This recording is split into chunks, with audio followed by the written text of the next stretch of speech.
Okay, welcome to the deep dive. Today, we are plunging into the terrifying world of, well, one of gaming's most iconic antagonists, Nemesis from the Resident Evil series. Yeah, the Nemesis. We've got a stack of your source material here. Yeah. You know, articles, research notes, and our mission really is simple. Pull out the absolute most important knowledge nuggets about this relentless monster. That's right. We're heading back to Raccoon City, specifically September 28, 1998. Right. This is just like 24 hours before the events of Resident Evil 2 kick off. Okay. The city is already descending into absolute chaos, you know, overrun by the T-virus, and our focus is on Jill Valentine's desperate struggle to survive this nightmare. And it's in this absolute mess that Nemesis makes its unforgettable debut. Sudden, brutal, shocking. Oh, yeah. Picture this. Outside the Raccoon City Police Department, Nemesis appears and just annihilates STRS member Brad Vickers. With that tentacle. Yeah, the purple tentacle. It's this moment that instantly solidifies Nemesis as like the titular character of Resident Evil 3, right. Nemesis, and makes it fundamentally different from anything players had faced before. And what's fascinating here, I think, is that Nemesis wasn't just conceived as another big monster, you know? No. The developers had a very specific goal to introduce a new kind of fear, something pervasive and persistent. Yeah. A constant feeling of paranoia. Yeah, like it's always watching, always coming for you, that feeling. Exactly. And the direct, explicit inspiration for this relentless stalking presence was the T-1000 from Terminator 2. Ah, okay, that makes sense. They wanted an enemy that would just not give up, fostering that constant dread, that feeling of being hunted. So it wasn't just about, like, discrete jump scares anymore. It was about creating this oppressive atmosphere, making you feel hunted every single second you were in the game. That shift totally changed player expectations for horror games. Oh, massively. And it really impacted subsequent titles in the genre, you know? If we connect this to the bigger picture, it really shows a deliberate evolution in how game designers thought about creating fear. It moved beyond isolated threats to, well, a pervasive psychological element. Something that stuck with you. Yeah, long after you put the controller down. Okay, let's unpack this further. To really understand Nemesis, we have to understand where it came from. Yeah. Right? And that means diving into the twisted ambition of the Umbrella Corporation. Right. Umbrella wasn't just a pharmaceutical company. Their true agenda was, you know, bioweapons, creating metahumans, even chasing immortality through, like, unchecked genetic engineering. Scary stuff. And within this morally bankrupt structure, there was this intense corporate rivalry. Right, like a company civil war over who could make the scariest weapon. You had the North American branch, which was all about brute force BOWs, like the T-103 Tyrant, you know, Mr. X from Resident Evil 2. Yeah. The famous trench coat guy. Yeah. And then the European branch, specifically their secretive Sixth Laboratory, they focused more on intelligence and control in their creations. Right. They weren't just looking for raw power, but like sophisticated bioweapons. So, okay, given they already had tyrants like Mr. X, why did they even need Nemesis? Weren't those scary enough? Well, they were powerful, yes, but earlier T-virus BOWs, including the standard tyrants like the T-103, they kind of lacked the intelligence for complex combat orders. Ah, predictable. Pretty predictable in their movements and strategies, yeah.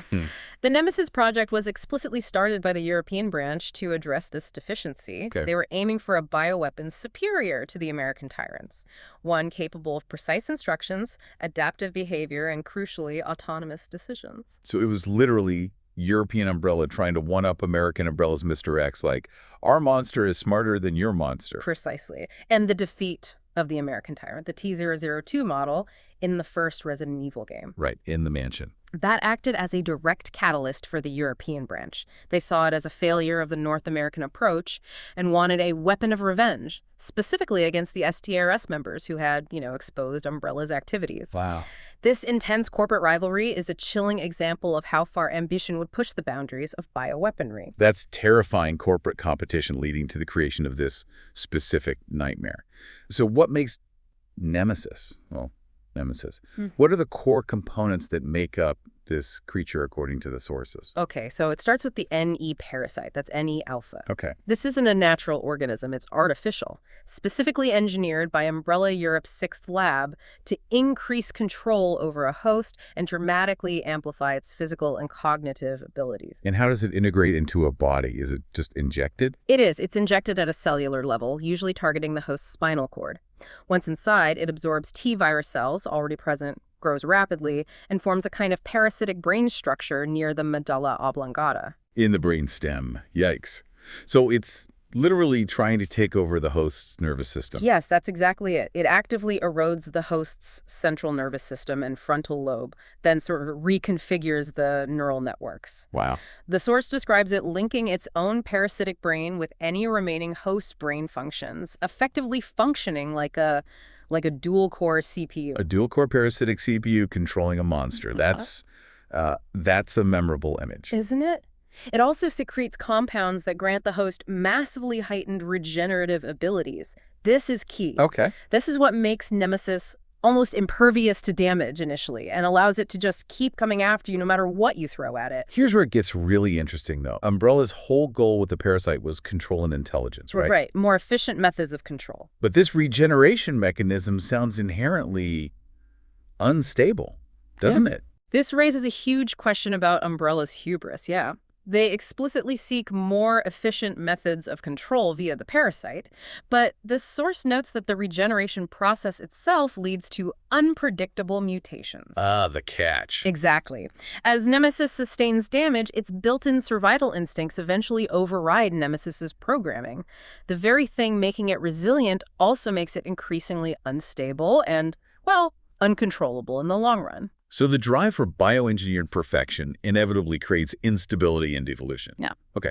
What about the host body itself? Is it a transformed human, like we saw in one of the movies? Right. This is a critical point, and it's important to specify game canon. Okay. Game canon only. In the games, Nemesis is explicitly a NEA parasite implanted into a T-103 model tyrant. It is not a transformed human. Not Matt Addison from the movie. Definitely not Matt Addison. The T-103s are purpose-built, mass-produced clones derived from the T-002 embryo. They are born as tyrants in a larval state, not infected humans or clones of specific people like Sergei Vladimir. Got it. So the game Nemesis is a bioengineered weapon from the ground up, a combination of a specific tyrant model and an artificial parasite. Mm-hmm. Not a tragic human mutation like the film version portrays.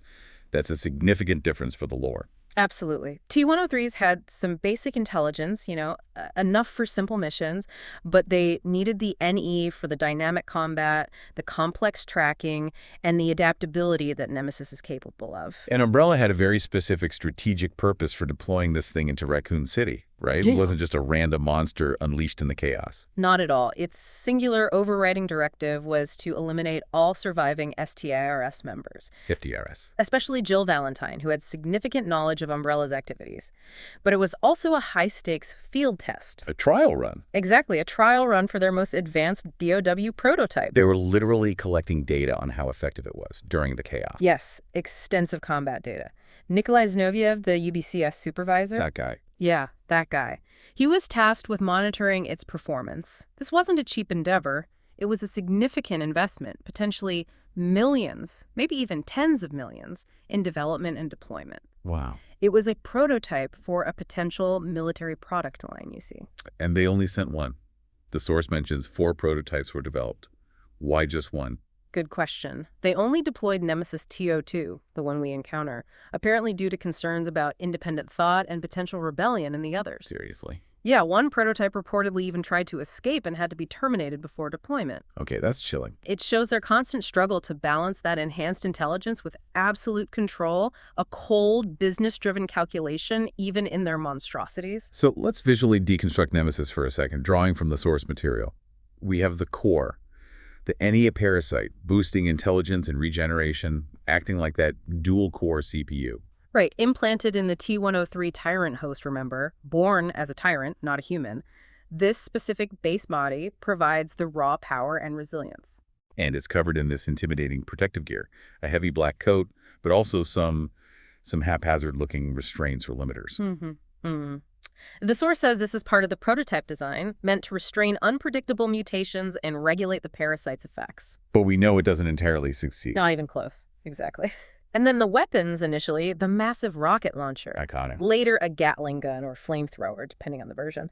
The source notes these are integrated into the design and are, way too heavy for normal humans to wield effectively, Right. highlighting its unique physiology. It's a walking, roaring STARS bioweapon system designed explicitly to be too intelligent, too tough, too heavily armed, and just too persistent for its intended targets. And what's fascinating here, I think, is how these visual and biological components highlight the paradox at the heart of Nemesis. Yeah. The deliberate design for control and enhanced intelligence is constantly battling against the inherent instability and mutation driven by the T-virus and the parasite's own uncontrolled regenerative processes. Okay, let's talk about how this nightmare unfolds in practice. Nemesis isn't static. It evolves, right? Through terrifying transformations. Tell us about its core abilities and those changes. Okay, its core abilities are this horrifying blend of that enhanced intelligence we mentioned. The STARS growl, yeah. The tactical decisions like cutting off escape routes or waiting around corners, that formidable regeneration making it almost impervious initially. Yeah, its proficiency with heavy weaponry and just superior physical prowess. I mean, it's over 7 foot tall, incredibly strong. And in the remake, it has surprising agility, like sliding and jumping towards you. Which is terrifying. And this all sounds perfectly horrible on paper, but you mentioned the paradox again.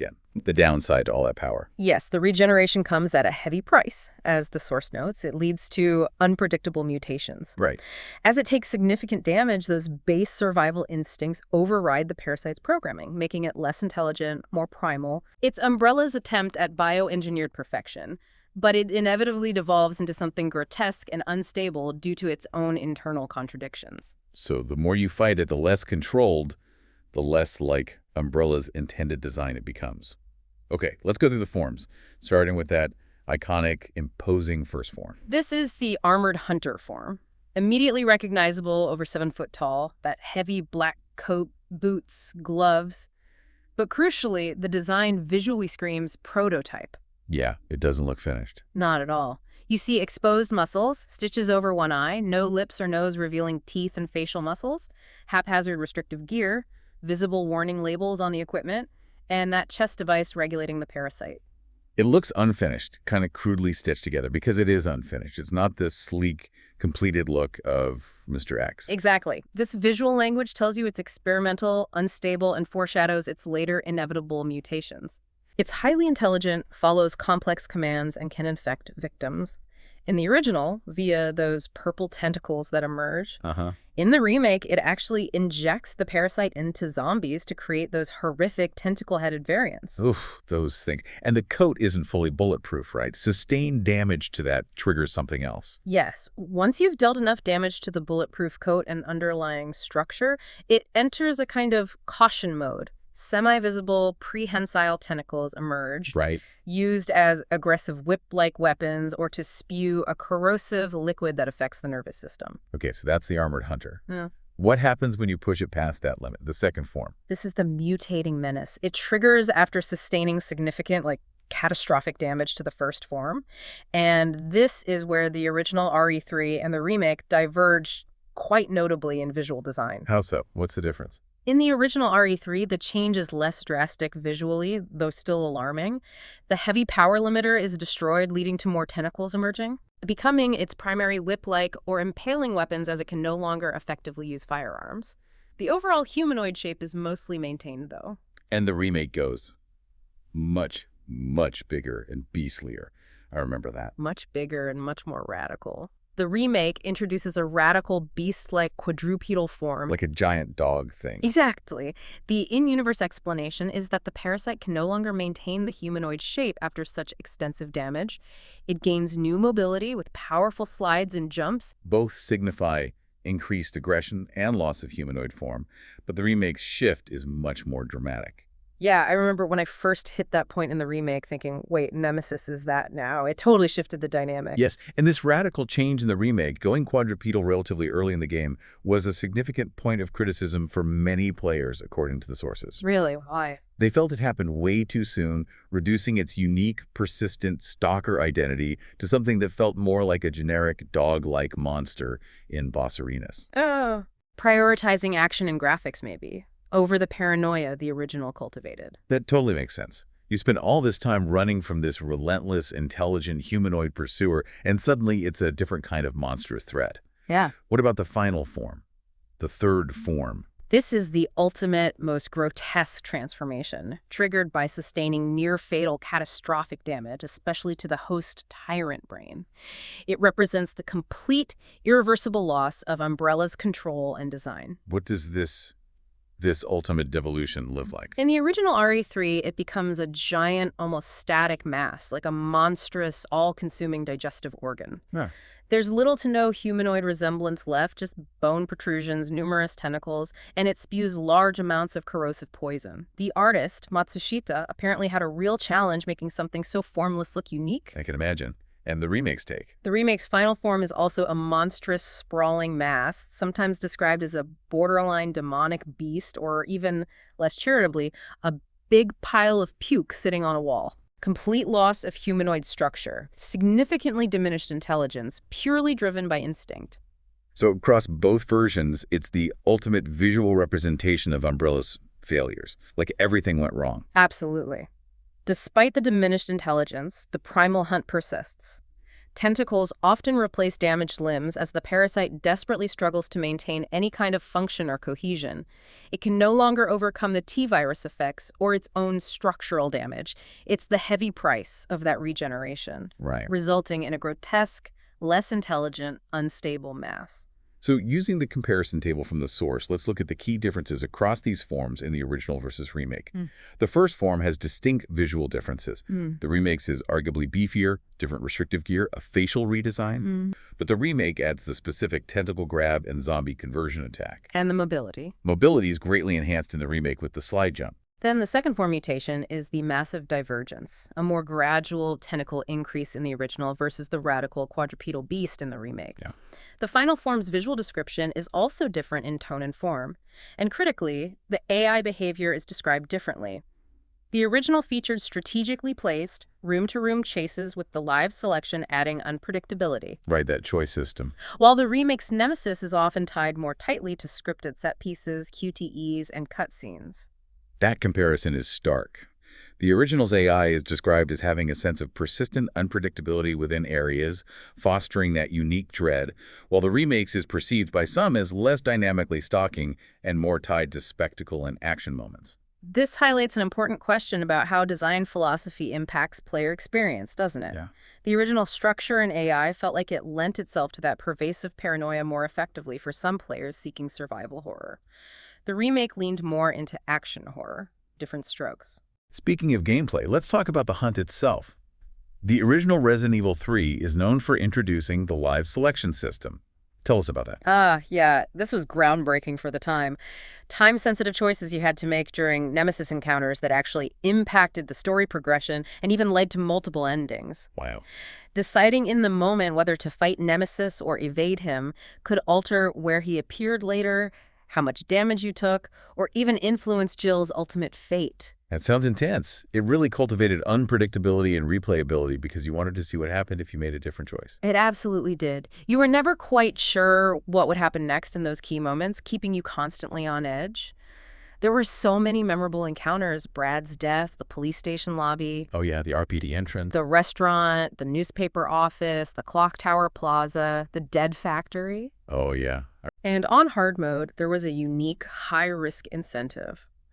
Downing Nemesis in optional fights didn't just get him off your back temporarily, it also rewarded you with valuable item drops. Like the weapon parts, the Yeah. first aid sprays. Precisely. The Eagle parts, the M37 parts, first aid boxes, it created a compelling high-risk, high-reward dynamic. Right. Players had a perceived sense of agency. Taking him on could be deadly, but the payout was significant, making Nemesis feel like a responsive, adaptive threat within that structured framework. The remake changed things up significantly with its perspective shift to over-the-shoulder and increased action focus. How did that affect the Nemesis encounters? Well, the AI was advertised as being more dynamic, even free-roaming, promising you'd never know when or where he'd appear. Okay. But on release, the common criticism noted in the sources was that it felt more heavily scripted, often tied specifically to cutscenes and set pieces, and less dynamic, actually, than Mr. X from the RE2 remake. Really? Less dynamic than Mr. X? Interesting. So, the promise of truly dynamic stalking didn't quite match the delivery for many players. That seems to be the consensus criticism, yeah. While it gained cool new abilities like those powerful slides and jumps, and had visually impressive redesigned boss battles, the rooftop flamethrower fight, the clock tower beast form battle, the final Nest 2 railgun climax. The overall stalking experience felt different, perhaps less pervasive. And the remake removed the live selections and multiple endings entirely, resulting in a single linear story path. Yes, that was a significant trade-off in modernization. They aimed for more open spaces and improved AI compared to the original. But for Weni, it resulted in a perceived loss of that pure, unpredictable stalker element and a shift toward action spectacle. It's a different player experience with different strengths. Yeah, I remember when I first hit that quadrupedal point in the remake thinking, wait, Nemesis is that now. It totally shifted the dynamic, and for me, maybe lost a bit of that specific paranoia the original generated. That makes sense. So how do you even fight this thing when it's almost impervious and constantly evolving? Right. What were the general combat strategies people use? It's fundamentally about balancing confrontation and evasion. Mastering the dodge mechanic, which was introduced in the original and enhanced in the remake, is absolutely crucial. But you dodge. You gotta dodge. And the remake had its own specific weak points and environmental mechanics, like in the boss fights. Yes, targeting the fuel tank on his flamethrower was a big one early on. Later, using specific mechanisms in boss arenas like the Nest 2 tanks and electrical panels to electrocute him and expose weak points for attack. Right, those glowing spots. Exactly. The final defeat relied entirely on powering up that massive railgun against his final form, stunning the pulsing masses. But evasion is often the smarter play, isn't it? Like, just run. Oh, absolutely. Given his incredible resilience and how much precious ammo and healing items you burn fighting him directly, yes.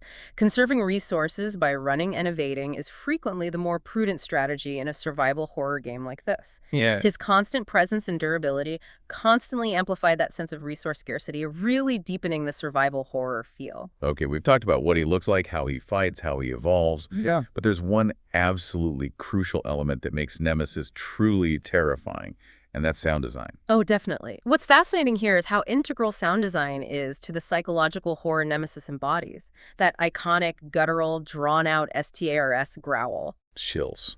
Still gives me chills. It is the instant harbinger of doom. You hear it before you see him, and it just freezes you. And the footsteps, the heaviest footsteps in gaming history, probably. Yes. Yeah. The thundering, heavy footsteps that get louder as he approaches, combined with the dynamic music, changes the low, ominous baseline building to a sudden, intense crescendo when he spots you or is close. Yeah. It perfectly builds dread and anticipation.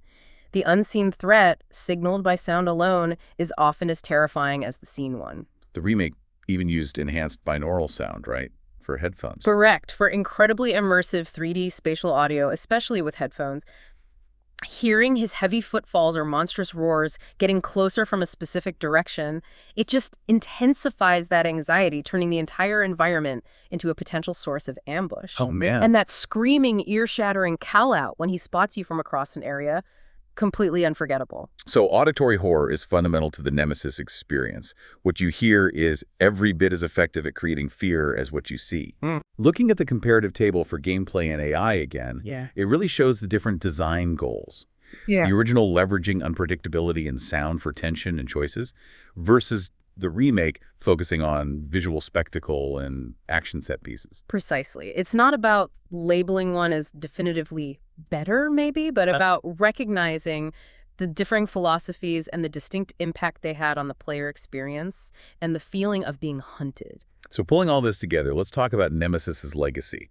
What inspired its design beyond the T-1000? We know that was key. Right. As we mentioned, the direct inspiration was the T-1000 from Terminator 2. Shinji Mikami explicitly wanted to translate that relentless, persistent feeling of paranoia into interactive gaming. Sure. It was taking a cinematic antagonist's essence and making it a gameplay mechanic. And the idea of a big intelligent monster using weapons, where did that come from? Partly drew from sources like films such as Day of the Dead, which featured, trained or weapon-using zombies to some extent. And artist Kazuhiro Matsushita's instruction to create a rough guy with an intimidating, almost Street Fighter-like build for the design. They tapped into pre-existing cultural fears of unstoppable figures. Nemesis isn't just confined to Resident Evil 3, though. It's crossed over into other games, hasn't it? Yes, it's appeared in Resident Evil, Operation Raccoon City, Which isn't canon, right? Right, explicitly non-canon to the main series. You can even control it there, which is interesting. It's also in Ultimate Marvel vs. Capcom 3 as a playable character. Yeah. And the multiplayer title Resident Evil Reverse. And we have to mention the film adaptation again because it's such a major point of difference in its portrayal. It always comes up. This is a critical point to reiterate when describing Nemesis lore. In the film Resident Evil Apocalypse, Nemesis is presented as Matt Addison, a human character mutated into the creature. Yeah, I remember that. This is a significant divergence from the game canon, where it's the bioengineered T-103 tyrant combined with the anti-parasite. Totally different origin. Completely. It highlights how characters are reinterpreted across different media formats and underscores the importance of specifying game canon when discussing the core details of Nemesis's origins and nature. Okay, so Nemesis' impact goes beyond just its own game and appearances. Yeah. How did it influence horror games overall? What's its big contribution? Nemesis, alongside Mr. X from RE2, was absolutely pivotal in popularizing and solidifying the stalker enemy archetype in video games. Stalker enemy. Yeah, a powerful, persistent foe that actively hunts the player throughout the environment rather than just appearing in set encounters. Its regeneration and relentless return, even after being downed, created this unique psychological burden on the player. It wasn't just a series of boss fights. It was a continuous, inescapable threat woven into the entire experience. You never felt safe. Exactly. It transformed gameplay from discrete monster encounters into a continuous low-level struggle for survival against a creature that just wouldn't stay down. It set a new standard for AI in horror, demonstrating intelligent tracking, pathfinding across areas, and effective use of weapons.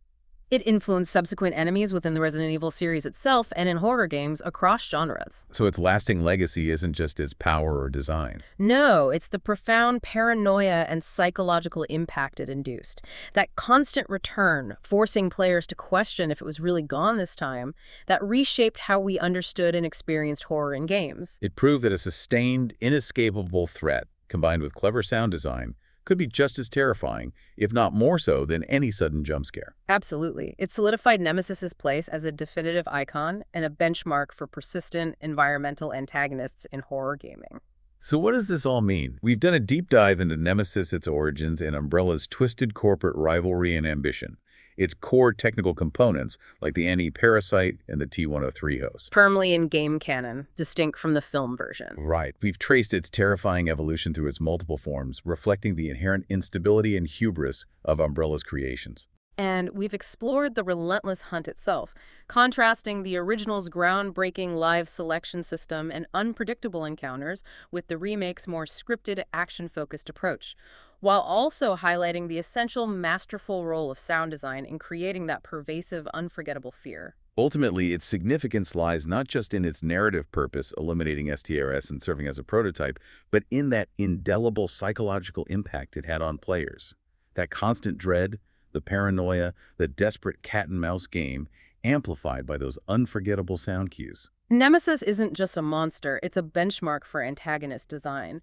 It fundamentally reshaped the survival horror genre by defining what a truly relentless, persistent creature could be. And it stands as a chilling reminder of the catastrophic consequences when corporate ambition runs unchecked in the pursuit of unimaginable, uncontrollable power. Which I think raises an important question for you, the listener, to maybe ponder on.